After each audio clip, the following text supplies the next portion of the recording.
Greetings, friends. Precariat Silver reporting on my economic adventures in the precarious industrial world and strange shifting landscape of the 21st century millennial and Zoomer economy. And I'm looking at two things in this video. My first experience in a different part of the furniture factory this past week, and in the second part, exploring the task economy, not the gig economy. Tasks, generally short things, single job things like half an hour to a few hours, get the job done and move on to different clients throughout the city. But due to a low number of orders at the furniture factory, my boss sent me to work in a different department this past week. This led me down and down and down the length of this building, and it turned out to be even longer than I had originally thought, because I had originally seen a wall 250, 300 meters away from where I worked near one end of the building, and I could see that there was a passageway through this wall where forklifts would pass, but I'd never ventured down there because I had no reason to be there. But we passed through there, and then there was a whole other section of the factory that opened up, maybe another 80 meters long, or well, maybe 45, 50 meters long, and a whole other section where you're moving closer back to the beginning of the manufacturing process as you get there from one end of the building roughly to the other, although it's compartmentalized with different metal materials might be in one area, painting sections might be in another. But then there was a third section of the building, and when I say sections, I mean when you pass through a noticeable entrance which has otherwise been blocked off with a gray cement block wall rising 30 feet to the ceiling or whatever. It's not an extremely high ceiling, but the whole concept of this is like warehouse style, but it's a factory, but otherwise just open concept with stacks or racks, as you would call them. But there are these three compartmentalizations. I hadn't known how long the building was. Then you get into this final section of the building, and the title above the entrance says Case Good Division. So I don't know what case goods are, but in there was more noise, more cleaning chemicals and shaving plastics, and this is where they process the particle board, which makes the tabletops for desks, desktops, and maybe some of the supporting walls of desks or tables. And mostly it's these machines, and the people are just basically managing the machines, like feeding them particle board, removing some of the pieces that are cut off, and these giant arms exist in several portions, and I don't know what to call them. They have casing around them, and they have like piping, rubber or plastic, stretchy materials. I supposedly, perhaps to take away the exhaust, I don't know, out of the building. I don't know, but this thing comes down on the particle board, and it has a drill, and it has a saw, and there's a computer screen nearby that has the outline of what the finished cut is supposed to look like. So this thing is going to cut away little notches here on the side, depending on what the program says. Maybe it'll cut one end in a perfect circle. Maybe it'll take a little glide off one side. You'll have your keyboard here, and you'll have your PC. You want a little glide off to one side. However it is, the machine does it. The humans just manage the machines, and the people like myself, most of us, we just do jobs that have nothing to do with the technicians who actually manage this economy. So you have no real power in this world if you are not the technicians. The ones who really call the shots are the ones who can fix the forklifts, fix the machines. Those guys are really like the cutting edge of the real human force that is dictating the economy in that sense. And not that they own the company, but they're indispensable, the technicians. But you need labor to move the particle boards around and then clean them. So on one day I was assisting the machine, just the guy who was like feeding the particle board into the machine, and then the next Tuesday and Wednesday I was cleaning some of the so-called finished boards. But I don't know what you spray it, and then and then some of the guys were hammering things into the holes, like not exactly screws, not exactly dowels, but one of those other metallic cylindrical objects that basically making fixtures for something else to fit in later when you're connecting it with a shelf or connecting it with something else, legs, or maybe it's going to need some sort of stud, is that what you call it, that's already in there. So I'm not really sure, but you know, that doesn't involve screwing. They're just a little hammer with a simple mallet, or even like the base of your X-Acto knife, whatever. Maybe some shaving off of the trim, the plastic trim around the boards. So, you know, now I'm not doing this though. I was just doing the cleaning and then lifting, and then you flip and they put them on these cylinders. But some of the other guys who've been there like more full time in this station, yeah, they might sand some of the pieces with an electric sand, or take a knife to it and then spray, and then the spray is just in the air. And I'm like, well, do I want to be doing this long term? I don't know what's in this cleaning solution. I mean, I felt more or less fine, but it is oppressive, like the noise of the environment. But I worked in the meat factory, was generally louder than this, but this was still, well, this might have been a louder place because the machinery there was more substantial. And lots of, you know, sound, like, you know, cutting sounds, like a lot more just engines running, and oppressive with it. So I was even wearing the mask, which, you know, I'm not the sort of person that would have liked wearing the mask. I can't wear it for more than 20 seconds. I have to keep taking it down. But I just thought, like, at least if I'm stepping into these clouds of like, oh, you just sprayed the cleaning solution and it just falls down, and then you might be stepping to clean that board right away. So it's like, well, maybe you don't want to breathe that in. So not like the mask would help very much. It's like you're breathing in carbon dioxide, but at least when you're, you know, there are some situations where you might want to at least experiment with wearing masks. That's all I'm saying. And if you're in an industrial setting, but so I did that, and then Thursday they put me again in a different place. This was like the third time they moved me, and this is getting a little exasperating. Can I just like stay in one position and learn how to do it, and then, you know, branch out from there? But they put me in this other thing, which was more or less the same cleaning, but it was with different guys, and it was more in like the loud area, because when you're doing the wiping, that was like a bit more further away. It was a bit more quiet there. But now I was back in the loud area, and it was more or less the same. It was just like different pieces and more or less the same, but it was just odd. And a lot of the people in the factory, they ask me, "Are you, like, what country are you from?" That's the question I get asked. And then when I tell them, like, I'm from Canada, I'm born in Canada, then it's like, we spied a Canadian. Oh, we're in the caption is like Toronto, Ontario, 2023. It's like, a Canadian. A Canadian. I spy a Canadian. How quaint. It's like they are going on safari in what was the fabled white country of Canada. And like a Canadian, they saw one. It's an innocent question, but I mean, like, to ask what country you're from, because everyone else is from Sri Lanka or maybe Vietnam or the Philippines. So that was my experience working on Friday. I went back to that area and they said, no, we don't need you here. And so I went back to my other end of the building, which takes about 6 or 7 minutes to walk from that one end to the opposite end of the building. So that gives you an idea of how long this building is. It's probably more than 300 meters long and at least 100 meters wide. And I got back there, and then my boss was like, oh yeah, that's fine, you can work in shipping again. And actually that day I was relatively busy for me. I was doing orders all day long while 3 or 4 other guys were just loading a trailer, and that was fine.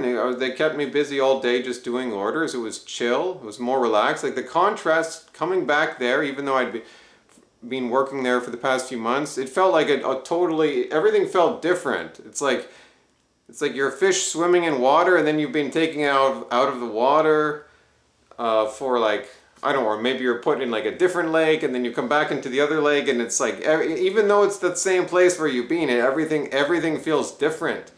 But I was happy that I was able to just do that. Like, wow, the contrast between like the shipping department and And the case good division is such a contrast in how chill it is. How chill it is. It's so much more chill to work in the shipping department. So much more chill and relaxed.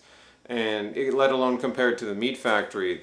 So yeah, Friday was a much better day, and at the end of the day, I got to use the power lifter. They call it a power lifter. Maybe it has some other name, but I've used this machine a few times before. I don't have a license for it, but they've been okay letting me use it here and there, because that's kind of the way it goes. You get used to it, and then maybe you go get your license, and then you use it more for more complicated tasks. But that day was the first day that I used it on my own. Without any supervision, and I was able to move a few big skids from different parts of the building, and one involved a maneuver through a kind of a tight space. I had to get it around, through between some carts, and it took a bit of negotiation, but I got it done. So it's pretty, fail-safe machine to use. If anything goes wrong, you just kind of let go, and it should break where it is. But if you're not paying attention, it can speed up pretty fast, and it could run into you, and or it could damage some of the goods. So something, but I was kind of happy that I'm starting to gain confidence. You're just gaining confidence slowly, and then the next step up would be to get your forklift license. And then it's not like there's the big forklift, but there's the smaller one, just like the battery powered one. Those ones are much more like sleek. And that's what they would really use for like a lot of these getting these crates and getting these skids off of the rack. And it's not like people who can do that even have to do that normally. It's just like, oh, if you have your forklift license, you could use it in certain situations. So that's just something to consider. But that's basically part one of the video. Now I can get into the task economy, because on weekends I've been working with a friend from church. He's 10 years younger than me, but much more technologically astute, much more ambitious than I am, and has a lot of just quite frankly the willpower to market himself as a handyman, fulfilling all kinds of tasks on offer. And probably his challenge is going to have to be to narrow down the tasks that he focuses on, because when you advertise everything, you can get offers for everything, which can be a good thing, but then at some point you have to manage it down. But he was asking me for a while, like, hey, you should work for me. And I'm saying, well, I want the security of my job at the factory, but it only pays minimum wage. But he's saying that there's opportunities to work with him in furniture assembly, such as mounting televisions on walls.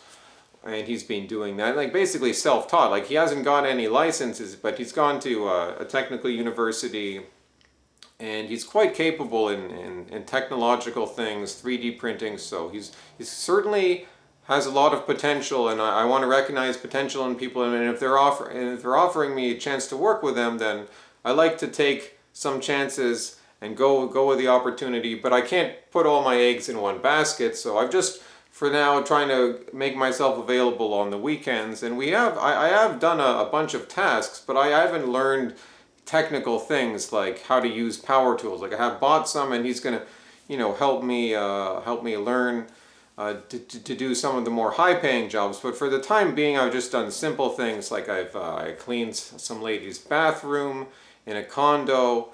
I did some garbage removal for another lady around her house, like moving some items and sweeping beside her house. I moved some sofas from a man's apartment in a totally different part of the city just the other day. It was like a 20-minute job. It was really nothing. It was quite simple. And there were a few other things that I accompanied my friend with, like he did a grocery run for someone. He did basically like an Uber ride for some lady, all in one day. Like there was one day I was with him from 8 in the morning to practically like 11 p.m. at night, like straight. Like I didn't eat dinner that day. And we were going all over the city. We did the wall mounting for the television. We eventually went all the way out to Scarborough in the East End and were removing a cabinet. But then the superintendent came and complained because we were making noise way too late in the evening. so we had to stop that. So there's a bit of hit and miss here. There are some duds. There are some times when you go and then it doesn't pan out because there wasn't confirmation when they thought there was confirmation of the job, so there's failure to launch, or a dud, like it doesn't go off, and that does sometimes happen. But basically, I'm still holding out some hope that this could lead to something. There are some moral qualms I have because I'm being encouraged to advertise myself on these websites as an experienced like experienced in yard work, like I'm not, or like an experienced cleaner, like I'm not. I don't know, I don't want to advertise myself as something I'm not, but then my friend is like, well, this is how you have to, right? Otherwise you don't get the calls. But obviously you can't advertise yourself for something that you literally don't think you're going to be able to do. But if it's for something like basic, like raking a lawn, and then saying that you're experienced in yard work, well, I'm not, but I can show up, and if we're charging cheap, and there's tons of other people out there that could do the job, and sometimes people don't, they call people and they don't get people. Like they call task people and no one shows up. So depending on the context, you can show up, and if they call you your bluff, well, I don't like the thought of that. Like, hey, you don't actually know what you're doing here. That's when you're dancing a jig, because you're dancing a jig just like ESL teaching, which I will discuss in another video that I did last fall, but I never edited. But this is also talking about ESL, how you're dancing a jig sometimes in ESL. And I'll explain what I mean, but it's like kind of like you gotta think on your feet and be positive. But I don't really have the salesman in me. So that's kind of why I like the whole factory idea, because you just do your thing and you don't have to like be a salesman and like all that kind of, not that that's really what being a handyman is, but you're constantly dealing with different customers, taking calls, marketing. This is why I'm working with a Zoomer who's like gonna take care of all the technological stuff with his phone and all that stuff, and I'm just like a chill millennial that I didn't really get into using apps and all that stuff. I mean, I know I'm gonna have to eventually, but look, didn't learn all that stuff, but like someone wants to like help me out and like hook me up with these things, like they can gladly like take a commission, obviously. And I'm a team player, I'm punctual, I'm always on time, which I am almost all the time. And so I'm willing to work here. So yeah, if I'm not experienced in these things, then whatever, you gotta put yourself out there. But it's the Babylon world we work in, and nothing's ever perfectly clear, perfectly black or white. It's cloudy, but we're trying to survive. Like even the idea of working on a Sunday, like I wouldn't want to work on a Sunday. Wouldn't want to ideally work on Saturday. But sometimes we gotta get ahead. And to be honest, I've been much more happier since I was forced to get real jobs. Like I've been much more happier, like having structure and going to church and like having things to do, like having to wake up in the morning. Like I got to get up at 5:45 in the morning. It's 10:32 p.m. as I'm filming this. I got to get up like in less than 8 hours. And then I'm going to bike, if it's not raining, I'm going to bike 11 kilometers, granted with an electric bike, but I'm still going to bike 11 kilometers, hopefully leaving the house by 7 in the morning to get to work for 7:45. And then I'm going to bike home in the evening, and hopefully do that every day of the week, at least every weekday, because I don't want to take transit, because I want to save money, and it's more chill to just ride your bike. It's fresh air in the morning, and it's springtime. Why not? So, I mean, I'm a bit faster than the bus anyways, at least going there. Yeah, it's a bit faster than the express bus anyways to take my e-bike. Why not, right? Why not take it? So, I forgot where I was going with that, but yeah, I like working because it gives structure to your life, having commitments, having things that you have to do in the morning, like depression and And anxiety, that comes often from a void in the activity of your life. You have to find something to occupy yourself with and pour yourself into the task. Hasta luego, amigos.